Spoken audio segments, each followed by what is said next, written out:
네, 안녕하세요. 닥터 부자빠입니다. 오늘 제 네이버 카페에 올라온 사연 가지고 또 이야기 나눠보도록 하겠습니다. 제목이 이거예요. 동부이촌동 40평 아파트 소유 중입니다. 상급지에 대해 궁금합니다. 아이디가 이제 룰루님이시고요. 제가 이제 사연을 조금 키워봤습니다. 읽어드릴게요. 핵심 내용만 읽어드리겠습니다. 상급지에 대한 고민이 많은 40대 후반의 전업주부입니다. 남편은 50대 초반이고요. 상한으로 한번 잡아보죠. 외벌이이며 세후 2억 정도의 연소득이 있습니다. 자녀는 중학생 2명입니다. 현재 자산이 가지고 계세요. 동부이촌동 강촌아파트 40평 한 채를 2013년에 구입하여 남편 명의로 소유하고 있습니다. 이제 해외 거주 중이라 실거주는 없었습니다. 라고 하셨고요. 아파트는 현재 반월세, 그죠? 세입자 보증금 6억을 주고 있습니다. 그 외 자산은 종로구에 8억 3천짜리 상가를 부부 공동 명의로 소유하고 있습니다. 두 곳의 합산 월세는 4,400만 원 정도 현금 흐름이 추가로 나오는 것 같아요. 그리고 대출은 전혀 없으며 현재 현금 보유는 추가로 3억 5천 정도 하고 계신 상황에서 이제 질문을 하셨어요. 이제 질문을 크게 두 개를 하셨는데 각각에 대한 어떤 질문에 대한 구체적인 답변을 제가 말씀드리겠습니다. 일단 목표가 이래요. 금액적인 목표는 적지 않으셨고요. 상급지 갈아타기인데 압구정이나 반포나 뭐 한남 등을 생각을 하고 있다라는 게 현재 목표입니다. 그 목표 하에서 이제 두 가지를 생각을 하신 거예요. 얘기를 해보면은 동부이촌동보다 상급지는 어디일까? 라는 질문을 하셨고요. 향후 용산이 개발됐을 때 압구정, 반포, 한남 등과 동부이촌동의 비교 평가가 궁금합니다. 그곳들이 월등한 상급지가 맞다면 갈아타기를 해야 자산 증식이 될 텐데 향후 평가에 대한 확신이 없어 닥분이의 의견을 듣고 싶습니다. 또 양도소득세하고요, 취득세 등을 감안한다면 과연 압구정, 반포 등으로의 이동이 의미가 있는 것일까 싶기도 합니다. 라고 이렇게 사연을 주셨는데 첫 번째 의견에 대한 저의 답변은 동부이촌동보다 당연히 압구정, 반포, 뭐 한남 순서로 더 상위급지가 맞아요. 근데 현재 고민인 거는 용산이 개발됐을 때 가치가 용산이 더 올라가겠느냐, 이제 그게 궁금한 거잖아요. 근데 이제 용산의 개발 계획이 나온 거는 10년도 더 됐죠. 그리고 앞으로 10년이 더 지난다고 하더라도 용산이 개발이 된다라는 확신은 없는 거예요. 기간은 더 길어질 수 있죠. 그래서 그게 어떻게 보면 저는 단점이라고 생각을 해요. 우리가 이제 투자를 할 적에 자기 나이대에 고려했을 때 기간 대비 수익성도 중요한 거거든요. 근데 용산은 만약에 이제 상담자 분이, 구독자 분께서 나이가 한 30대에서 한 40대 정도면 용산을 좀 더 롱텀으로 가지고 투자를 해도 좋을 것 같은데요. 이미 이제 남편분의 나이가 50세가 넘어갔단 말이에요. 그래서 나는 이제 어떻게 보면 은퇴를 앞두고 있는 거죠. 그 시점에 더 오래 걸린, 언제 될지 모르는 지역을 가지고 가는 것보다는 갈 수 있다면 뭐 압구정, 반포가 갈아타는 게 맞겠죠. 더 상위급지니까. 뭐 한남 바로 옆이니까요, 사실은. 근데 압구정은 지금 해외 거주 중이신데 압구정은 토지거래 허가구역이지 않습니까? 그죠? 토지거래 허가구역이니까 사실은 뭐 매수가 뭐 해외에서 귀국을 해서 매수할 수 있다라고 하면 거주할 수 있다는 매수를 하셔도 되는데, 근데 압구정도 역시 사실은 오래 걸리는데요. 10년 안에 재건축이 되지는 않잖아요. 근데 반포 같은 경우는 이제 갭 투자도 가능하니까, 그리고 생각보다 조금 빠르게 정비 사업을 추진 중인 구역이 있어서 어떻게 보면 흔히 뭐 안전 마진이라고 해야 되나요? 주변 단지 대비 올라갈 수 있는 시세 상승분이 반포 같은 경우는 좀 눈에 보이거든요. 그래서 반포로 갈아탈 수 있다면 저는 갈아타는 게 맞지 않을까라고 생각이 드는 거고요. 양도소득세는 제가 한번 계산을 해봤어요. 그래서 말씀을 드릴 거고요. 이제 취득세 부분은 어차피 부동산을 내가 취득할 때는 어차피 내는 거고요. 그리고 내가 나중에 양도할 때는 취득세는 필요 경비이지 않습니까? 그래서 한 채 취득하는 거에 대해서 그렇게 취득세는 민감하게 생각할 필요가 없다라고 말씀을 드리겠고요. 이제 두 번째 질문이 뭐냐면 아파트 한 채를 두 채로 분산하면 자산 증식이 얼마나 도움이 될까인데요. 동부이촌동 40평을 매도를 하고 같은 동부이촌동 20평을 갭 투자를 매수하고 또 남는 차익으로 강남권에 20평을 추가 갭 투자하겠다라는 건데 이거 당장은 부족하더라도 2, 3년 후에는 가능할 것 같다라고 하셨잖아요. 이 안은 사실은 별로 좋은 것 같지는 않아요. 일단 동부이촌동을 제가 뒤에 양도세를 말씀드릴 텐데 그 조건에 만약 충족이 된다라고 하면 이 한 채만 팔아도 양도세가 2억 넘게 나오죠. 그죠? 양도 차익이 크기 때문에. 그리고 동부이촌동을 취득할 때 취득세가 일단 하나 나올 것이고요. 나머지가 지금 강남권을 산다고 했으면 투기과열 지역이잖아요. 그 취득세만 8.4%입니다. 그래서 세금만 내가 팔고 갈아타는 데만 출혈이 한 4억 정도 될 것 같아요. 그래서 너무 크고요. 그죠? 그럼 자금이 더 줄어드는 겁니다. 또 문제가 또 뭐가 있냐면 종부세의 문제가 있어요. 명의를 어떻게 분산하느냐에 따라서 좀 달라질 수는 있겠는데 이 종부세가 현재는 두 채를 들고 있다고 해서 중과가 되지는 않은데요. 이제 과거의 정책들을 보면은 앞으로 향후에는 정책이 바뀔 수도 있겠죠. 그럼 종부세가 만약에 강남권, 용산권 이렇게 두 채를 들고 있잖아요. 그럼 종부세가 중과가 돼서 적게는 수천만 원에서 많게는 억 단위의 종부세가 1년에 나올 수도 있습니다. 보유세를 얘기하는 거고요. 그리고 내가 보유하다 보면 팔려고 하면 한 채는 비과세가 되지는 않을 거잖아요. 아무리 양도 차익이 높다라고 한들 한 채는 비과세를 받을 수 없다라는 거는요. 사실 이렇게 갭 투자로 나눠서 투자하는 게 좋지가 않은 자산 상황인 거예요. 만약에 이걸 하려고 하면 현재 동부이촌동 40평을 계속 보유를 하는 게 맞고요. 현재 현금이 조금 더 있으신 것 같거든요. 그래서 플러스 알파로 다른 투자를 하시는 게 자산 형성에서는 더 도움이 될 것 같습니다. 이렇게 좀 정리를 해드리겠고요. 사실은 이촌 강촌 아파트가 굉장히 좋은 아파트는 맞아요. 저도 굉장히 좋게 생각을 하는데, 가장 큰 뭐 걸림돌, 단점이라고 하는 거는 이 리모델링이죠. 리모델링이라고 하는 거는 이 구조를 혁신적으로 바꿀 수는 없는 거예요. 요즘에 짓는 신축 아파트처럼 바뀌지는 않거든요. 물론 새 것처럼 보이긴 하겠으나 구조적인 한계가 존재를 하고요. 그리고 저는 이촌동이라고 하는 지역이 충분히 좋은 지역은 맞겠으나 학군에 대한 좀 문제가 있다라고 생각을 해요. 그죠? 그래서 강촌의 과거의 취득가액을 좀 살펴보면 2013년경에 취득을 하셨거든요. 그 현재 시세가 한 40평형이 22억, 23억 이렇게 호가가 나옵니다. 그 이상 24억도 있고요. 그래서 보수적으로 시세 차익을 보면은 시세 차익이 무려 한 14억쯤 됩니다. 시세 차익이 굉장히 높잖아요. 그죠? 시세 차익이 높아요.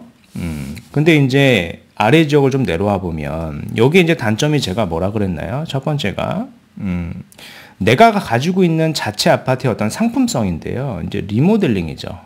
재건축이 아니란 말이에요. 리모델링이라고 하는 상품성의 한계가 존재를 하고, 두 번째는 이제 학군지라고 보긴 좀 어려운 지역이죠.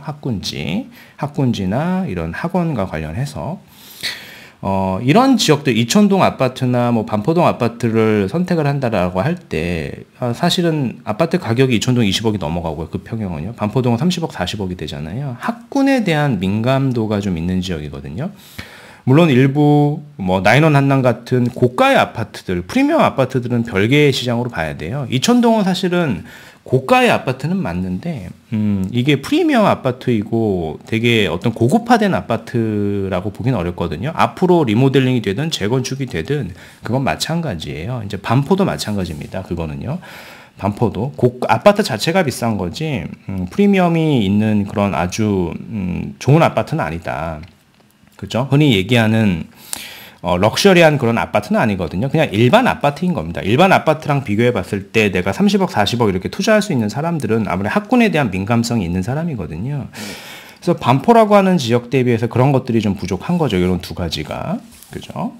그래서 반포의 시세를 한번 비교를 해보면은 과거 가격을 똑같이 비교를 해보면 됩니다. 반포에 이제 40평대가 없으니까 레미안 퍼스트지의 44평의 시세를 보면 같은 기간에 보죠. 내가 취득했을 때 용산을 취득했을 때 보면 2013년 한 6월경에 레미안 퍼스트 44평을 만약에 샀다라고 하면 여기가 17억이었습니다. 근데 현재는 지금 한 51억 정도 하잖아요. 시세 차익이 34억 이렇게 나는 겁니다. 이촌동은 얼마였나요? 이촌동은 14억이었는데 만약에 반포라고 하는 지역을 샀으면 34억이죠. 시세 차익이 20억이 더 됐던 거예요.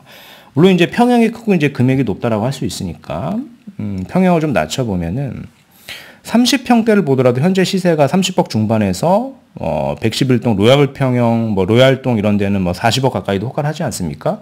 챙그레는 뭐 30억, 39억 이상에도 매도가 됐고, 계략적으로 시세를 좀 분석을 해보면은 2013년 6월경에 이 시세가 13억 5천 정도였단 말이에요. 현재 시세랑 보면 차익이 26억이죠. 근데 과거에도 이렇게 사실은 더 비쌌던 지역이고요. 이 간극이 좁혀진다라기보다는 앞으로 생기는 그런 반포 주공의 어떤 재건축 입주라던가 향후의 호재들을 봤을 때 간극은 더 벌어질 수밖에 없다라고 저는 생각을 합니다. 그래서 갈아탈 수 있다라고 하면 갈아타는 게 맞지 않나라고 제가 말씀을 드리는 거예요. 시세 차익이 너무 많이 나죠? 그죠? 그래서 예를 한번 들어보면, 예시를 한번 들어보면, 우리가 양도세를 한번 계산을 해봐야 되잖아요. 내가 지금 동부이촌동의 아파트가 8억대 취득을 했고, 현재 한 23억에 양도를 한다라고 할 때, 뭐 필요 경비는 정확하진 않으니까 계략적으로 넣어주고, 취득 일자가 2013년이고, 양도 일자가 2024년이라고 했을 때, 내가 어차피 한 11년을 보유한 거니까요. 장기특별 공제는 받는데 거주를 하지 않아서 기본 공제만 받아서 22% 공제가 되더라고요. 양도세를 좀 계산을 해보면 1주택이라고 하는 비과세 특례 12억이 빠지다 보니까 한 2억 700만 원 정도의 양도세가 나오거든요.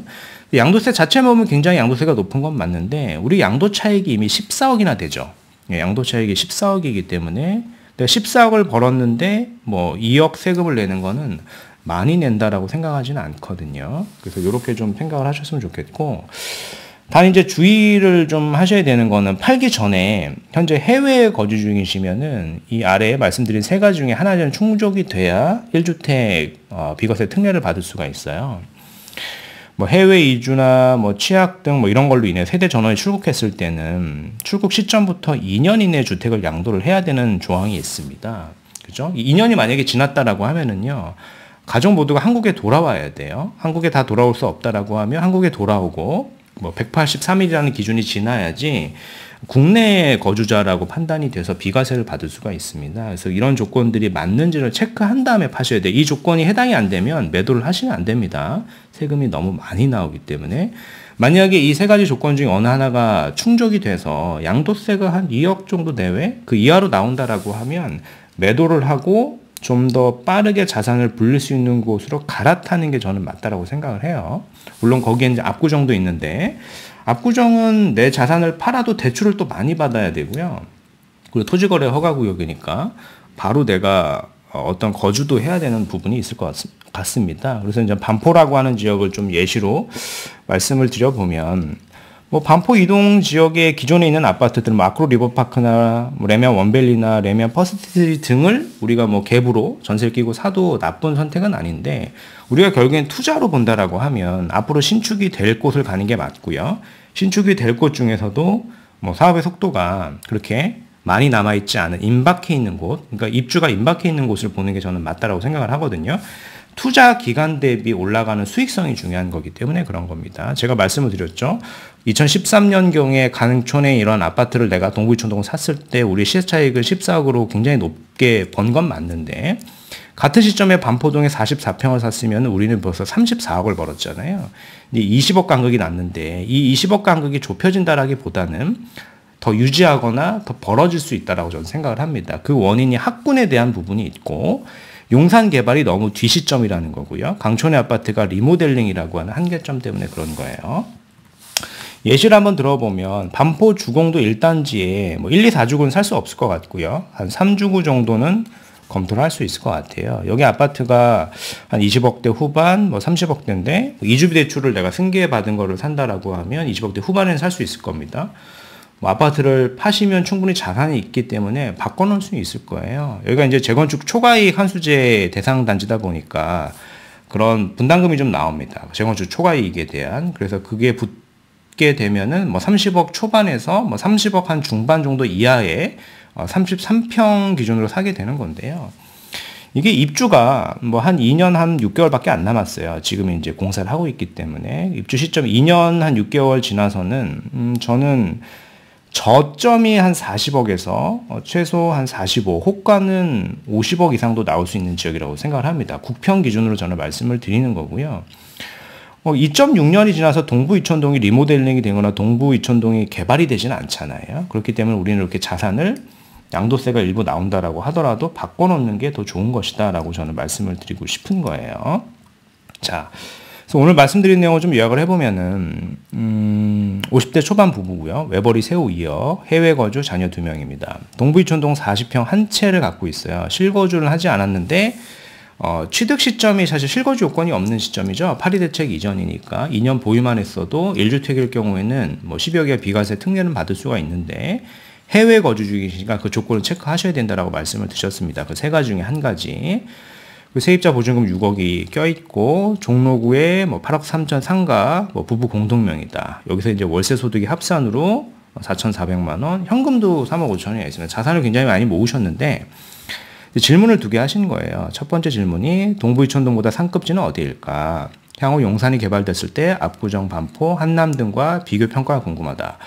월등한 상급지가 맞다면 양도세, 취득세 감안 압구정, 반포 이동이 의미가 있을까인데요. 저는 양도세를 얼마나 내느냐의 문제입니다. 근데 제가 계산한 소식대로 낼 수 있다라고 하면 매도를 하고 그 정도 1주택 취득세만 나올 거기 때문에 갈아타는 게 맞다라는 거고요. 그래서 제 의견은 압구정, 반포, 한남이 이촌동보다 상위급지이고요. 압구정은 토지거래 허가구역이니 반포로 가는 게 맞다. 양도세 및 취득세를 내더라도 빠르게 오를 지역으로 가라. 단 국내 귀국 여부하고 비과세 여부는 체크를 꼭 하셔야 된다라는 거고요. 아래 2번의 안, 만약에 내가 이게 비과세가 안 될 수도 있잖아요. 그리고 귀국이 늦어진다라고 하면 이촌동을 그냥 보유하는 게 더 맞습니다. 이촌동 40평을 그냥 보유를 하고요. 괜히 이거를 팔아서 세금을 내고 이촌동에 20평, 강남에 20평대는 더 좋지 않은 투자라고 좀 판단을 합니다. 양도세, 취득세 8.4% 중과되고요. 향후 정책 변화에 따른 종부세 중과 시 세금만 1년에 1억 이상도 나올 수가 있다 보니까요. 더 좋지가 않은 선택지겠죠. 만약 이촌동을 보유해야 된다라고 하면 추가적인 투자를 하는 안이 가장 좋을 것 같습니다. 이렇게 좀 판단을 해보셨으면 좋겠고요. 네, 오늘 말씀드린 내용은 여기까지이고요. 제 영상이 좀 도움이 되셨으면 구독하기, 좋아요, 알림 설정 부탁드리겠습니다. 이상 닥터 부자아빠였습니다. 감사합니다.